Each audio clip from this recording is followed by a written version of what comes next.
Bonjour mes amis, c'est une joie de vous retrouver ce matin et de partager avec vous la parole du Seigneur. Mes amis, devant le nombre de questions suscitées par ma dernière vidéo, j'ai préféré prendre du temps pour répondre à vos questions avant d'attaquer les caractéristiques d'un ancien. Alors première question, pourquoi le mot ancien? L'Église est administrée spirituellement par un groupe d'hommes, les anciens. Ce sont des hommes qui sont appelés à cette charge à l'image des anciens qui administraient le peuple d'Israël de l'ancienne alliance. Vous connaissez l'histoire de Jéthro, le beau-père de Moïse, qui conseilla à son gendre de se faire seconder dans l'administration du peuple. Et là, par 70 anciens. C'est dans le livre de l'Exode au chapitre 18, versets 21 à 23. Voici ce que Jéthro dit à son gendre. Choisis parmi tout le peuple des hommes capables, craignant Dieu, des hommes intègres, ennemis de la cupidité. Établis-les sur eux comme des chefs de 1000, des chefs de 100, des chefs de 50 et des chefs de 10. Qu'ils jugent le peuple en tout temps, qu'ils portent devant toi toutes les affaires importantes et qu'ils prononcent eux-mêmes sur les petites causes. Allège ta charge et qu'ils portent avec toi. Deuxième question, les anciens sont-ils des pasteurs? Non, le pasteur est une charge particulière d'après la parole de Dieu. C'est le berger de la communauté, mais il doit être aidé par les autres ministères, qu'ils soient soit locaux ou plus éloignés géographiquement. Nous étudierons chacun de ces ministères dans nos prochaines vidéos. Troisièmement, le pasteur doit-il être un ancien? Oui, le pasteur est avant tout un des anciens qui exerce son ministère au sein d'une équipe et d'une façon collégiale. Un pasteur seul ne devrait pas exister. Il doit toujours être entouré d'autres anciens qui travaillent en harmonie et en accord avec lui. Assurément, on doit tester et voir le frère à l'œuvre dans l'église locale. C'est pourquoi il est souhaitable qu'il ait été d'abord un diacre dans l'église locale, avant de lui demander de prendre cette charge d'ancien. On n'embauche pas un pasteur en fonction de son CV ou de ses diplômes. La qualification principale d'un pasteur, c'est le témoignage que dégage sa vie, être certain qu'il est un exemple de renonciation à lui-même pour servir le bien des autres d'une façon désintéressée et entière. Être sûr qu'il dirige bien sa propre maison, qu'il aime sa femme comme Christ a aimé l'Église. 1 Timothée 3,5 nous dit « Car si quelqu'un ne sait pas diriger sa propre maison, comment prendra-t-il soin de l'Église de Dieu ?» Malheureusement, quand l'Église se fie au CV ou au diplôme, il peut y avoir de grosses surprises. On a vu des églises embaucher des pasteurs qui se sont révélés adultères, alcooliques ou bien voleurs. Attention, c'est très important de connaître la personne. Quatrièmement, dans 95% des églises, on ne parle que du pasteur. En effet, dans notre pays, on parle toujours du pasteur comme s'il n'y avait qu'un seul ministère. En effet, le système légal français ne reconnaît qu'un seul titre, celui de pasteur. C'est bien plus simple à expliquer que de parler d'un des titres des 5 ministères d'autorité pour les gens du monde. Socialement, c'est le seul titre qui soit reconnu. L'effet pervers, c'est que l'on s'est éloigné du modèle biblique de l'Église primitive pour arriver à un système mondain et que certains ont accaparé toute autorité en devenant le chef. Mais dans le Seigneur, il n'y a pas de chef. Le pasteur devrait travailler en étroite collaboration avec les apôtres, les prophètes, les enseignants et les évangélistes en reconnaissant l'autorité que Dieu a placée dans ces onctions différentes. Cinquièmement, les 5 ministères doivent-ils travailler ensemble? C'est fondamental. Aucun ministère ne peut travailler seul. Dans le livre des Actes, on voit constamment des équipes qui donnent la main d'association et qui œuvrent ensemble dans l'œuvre du Seigneur. Car personne n'a assez de dons pour nourrir chacun. Il faut une complémentarité des ministères. C'est pourquoi Jésus a donné 5 ministères. Seul Jésus a manifesté les 5 ministères, mais pour notre part, nous sommes loin. Alors, un peu d'humilité et cherchons auprès du Seigneur les ministères différents qu'il veut nous envoyer.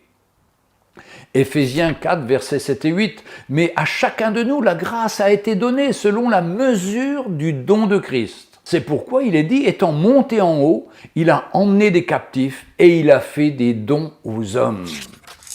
Sixièmement, les anciens doivent-ils nécessairement savoir enseigner? Oui, ils doivent savoir enseigner, c'est dans 1 Timothée 3, verset 2. Il faut donc que l'évêque soit irréprochable, marié d'une seule femme, sobre, modéré, réglé dans sa conduite, hospitalier, propre à l'enseignement. On peut administrer, être responsable de la mission, des jeunes, des enfants, des personnes âgées, de l'aide aux pauvres, l'évangélisation, la prière, c'est-à-dire accomplir toutes les tâches liées à la direction de l'église locale. Je voudrais dire qu'aujourd'hui, c'est la mode d'avoir pasteur des jeunes, pasteur des personnes âgées. Non, il n'y a qu'un seul pasteur. C'est le pasteur, le berger, qui a ce ministère de berger. Et il ne faut pas multiplier le nombre de pasteurs. Mais au contraire, le reste, ce sont des services où on a besoin des diacres et des diaconesses pour les faire tourner. Alors vous allez me dire, quelle est la différence entre un ancien et un évêque? Eh bien, ces deux mots sont identiques. L'un est la traduction de l'autre. Il est employé tour à tour dans le Nouveau Testament. Le mot grec « épiscopos », surveillant, dans le Nouveau Testament, est appliqué à Christ, le gardien, dans 1 Pierre 2, 25, à la charge apostolique, dans le livre des Actes, chapitre 1, verset 20, et aux dirigeants d'une église locale, Philippiens 1, verset 1. Il est à peu près certain qu'il désigne la même personne et la même fonction que le mot habituellement traduit par ancien, comme dans Actes chapitre 20, versets 17 et 28, où Paul emploie les deux termes pour décrire le même groupe. Attention, de nos jours, on entend parler de bishop et d'archibishop dans nos milieux évangéliques. Ce sont les traductions anglaises du mot évêque ou ancien.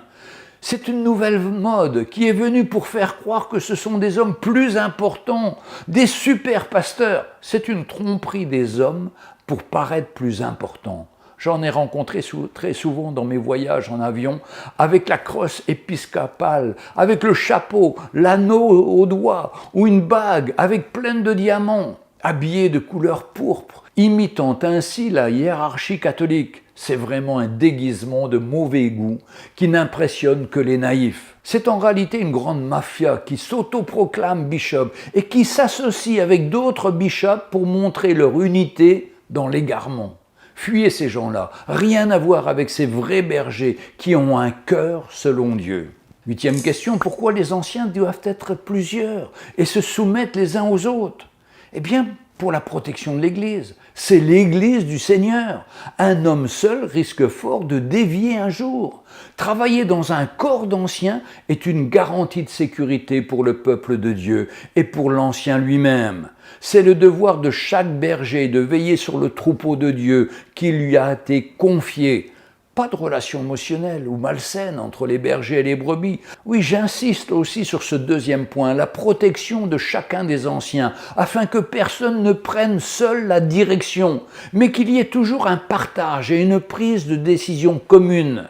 L'Église est un corps qui doit marcher dans l'unité et l'harmonie.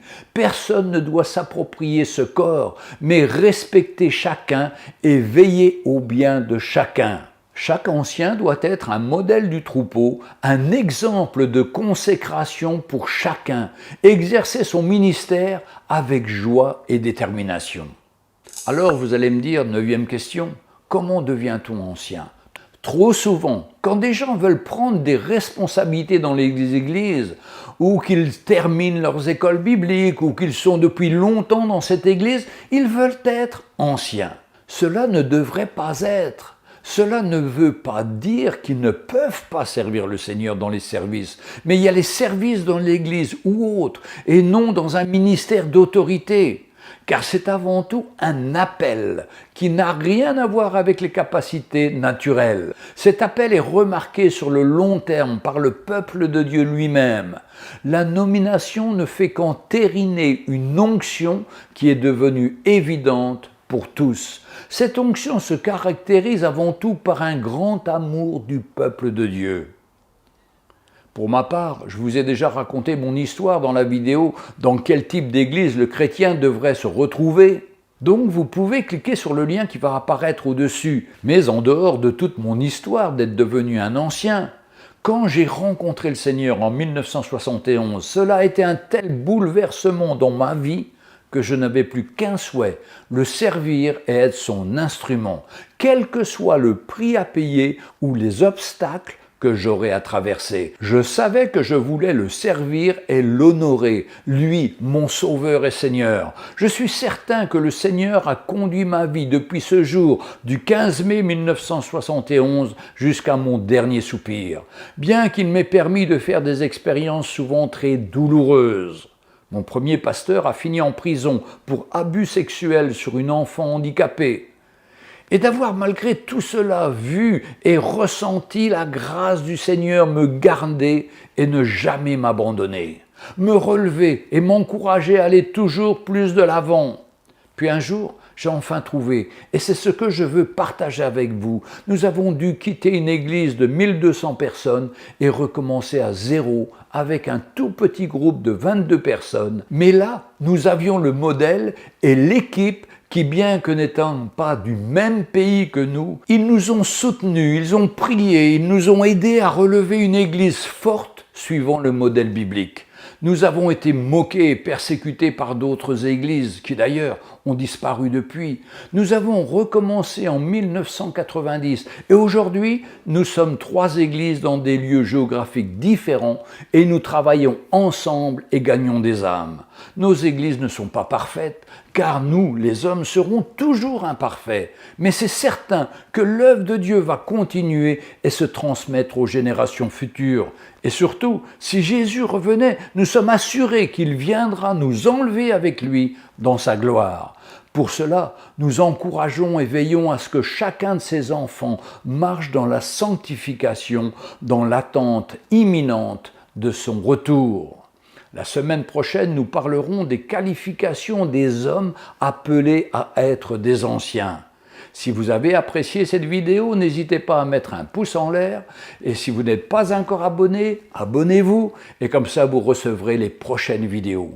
Que le Seigneur vous fortifie, vous encourage. Oui, il y a un modèle qui existe. Oui, il est possible d'avoir une bonne église. Il est possible de vivre selon le modèle biblique et d'être fortifié, encouragé et de voir la grâce du Seigneur.